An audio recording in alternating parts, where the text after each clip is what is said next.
Noong bata ka pa, ang mundo ay parang isang malawak na palaruan. Simple lang ang kaligayahan mo, laruan, kaibigan at pagkain sa hapag. Wala kang iniintinding problema sapagkat alam mong may magulang na laging handang sumalo at gumabay sa'yo.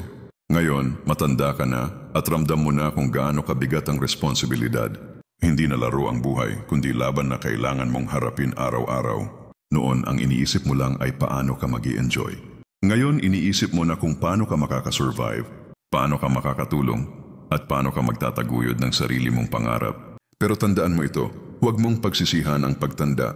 Ibig sabihin lang nito ay nakarating ka sa puntong pinapangarap ng batang ikaw ang maging matatag, marunong at mas responsable.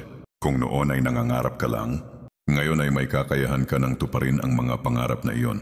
Kung noon ay umaasa ka lang, ngayon ay ikaw na ang inaasahan ng iba. Kaya huwag mong kalimutan, ang pagtanda ay hindi paglayo sa saya, kundi pagkakataon para magbigay ng mas malalim na kahulugan sa buhay.